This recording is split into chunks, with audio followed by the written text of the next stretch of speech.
महाभारत एक रहस्य। भगवान श्री कृष्ण ने महाभारत का युद्ध क्यों नहीं लड़ा? इसलिए बने रहे पार्थ के सारथी। महाभारत में भगवान कृष्ण ने पांडवों का साथ दिया था। भगवान कृष्ण अर्जुन के सारथी बने थे। लेकिन क्या आपके मन में भी सवाल आता है कि जब भगवान कृष्ण क्षण भर में महाभारत का युद्ध समाप्त कर सकते थे तो उन्होंने युद्ध क्यों नहीं लड़ा? आइए जानते हैं महाभारत के इस रहस्य का सवाल। महाभारत युद्ध की तस्वीर जब भी आपने देखा होगा उसमें भगवान श्री कृष्ण को सारथी के रूप में ही पाया गया होगा। दरअसल महाभारत के महायुद्ध से पहले ही श्री कृष्ण ने कह दिया था कि वो महाभारत के महायुद्ध में शस्त्र नहीं उठाएंगे और न युद्ध करेंगे। पूरे महाभारत के दौरान कई विषम स्थितियां आईं, लेकिन श्री कृष्ण स्थिरचित बने रहे और उन्होंने अपना सुदर्शन चक्र नहीं चलाया, न ही किसी से युद्ध किया। बस एक बार ही युद्ध के आरंभ में भीष्म की मनोदशा और इच्छा का सम्मान करने के लिए और अर्जुन को कर्तव्य का बोध कराने के लिए श्री कृष्ण ने रथ का पहिया हाथों में उठा लिया।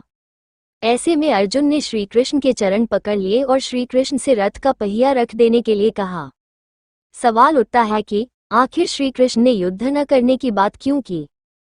क्यों खुद को युद्ध से अलग रखा? क्यों वो महज पार्थ यानी अर्जुन के सारथी बनकर मार्गदर्शक बने रहे? आइए जानते हैं इस रहस्य युक्त सवाल का जवाब।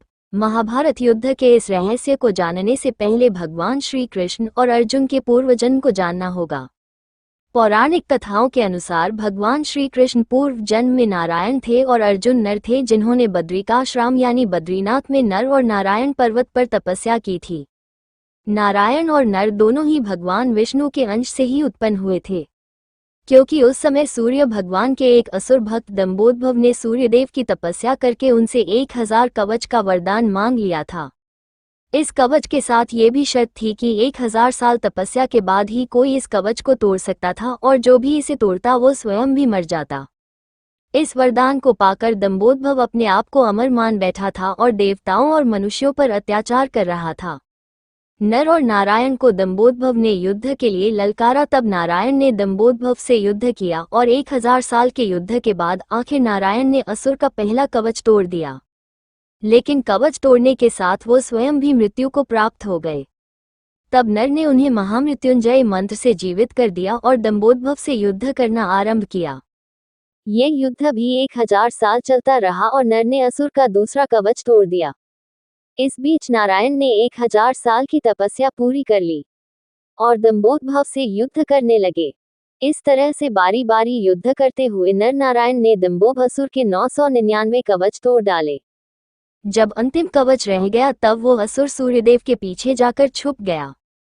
सूर्यदेव ने अपनी शरण में आए भक्त को नर नारायण से बचा लिया, लेकिन खुद को नर नारायण के शाप से नहीं बचा पाए। नर नारायण ने सूर्यदेव से कहा कि आपका ये भक्त द्वापर में आपके अंश से उत्पन्न होगा और तब आपको अपने पुत्र की मृत्यु का शोक भोगना पड़ेगा। सूर्यदेव का वो असुर भक्त ही द्वापर में कर्ण हुआ, जो सूर्य के अंश से कवच कुंडल के साथ उत्पन्न हुआ था। नर ने 1000 वर्ष की तपस्या पूरी कर ली थी और दंबोदभव से अंतिम युद्ध करने की उनकी बारी थी। इसलिए नारायण ने अर्जुन से कहा था कि यह महाभारत का युद्ध तुम्हारा युद्ध है, तुम्हें ही यह युद्ध लड़ना होगा। इस युद्ध में मैं मार्गदर्शक ही हो सकता हूँ। इस युद्ध को जीतकर तुम्हें कीर्ति की प्राप्ति होगी और धरती का सुख प्राप्त होगा। तुम अपना युद्ध नहीं लड़ोगे तो मैं भी तुम्हारी मदद नहीं कर पाऊंगा, क्योंकि कर्ण का वध तो केवल अर्जुन ही कर सकते थे, क्योंकि सूर्य के वरदान के कारण दंबोदभव को वही मार सकता था जिसने 1000 वर्ष तपस्या की हो, और कर्ण अगर जीवित रह जाता तो महाभारत युद्ध पांडव नहीं जीत पाते। इसलिए श्री कृष्ण ने अर्जुन को युद्ध करने के लिए कहा और स्वयं पार्थ के सारथी बने रहे। महाभारत युद्ध में भगवान श्री कृष्ण ने स्वयं युद्ध न करके अर्जुन से युद्ध के लिए आगे किया। इसके पीछे एक रहस्य ये भी है कि भगवान कहते हैं मैं तो मार्गदर्शक हो सकता है, बुद्धि रूपी रथ का सारथी हो सकता हूँ, लेकिन हर व्यक्ति का जीवन में अपना अपना युद्ध होता है और जो अपना युद्ध स्वयं नहीं लड़ सकता है भगवान भी उसकी मदद नहीं करते हैं। इसलिए हमेशा ये समझना चाहिए कि जब युद्ध हमारा है तो ये हमें ही लड़ना होगा। ईश्वर हमारे बदले आकर युद्ध नहीं लड़ेंगे। अगर सत्य की लड़ाई करेंगे तो ईश्वर सारथी बनेंगे और अगर असत्य की ओर से युद्ध करेंगे तो वह आपके सारथी भी नहीं बनेंगे और फिर कौरवों की तरह विनाश होना तय है।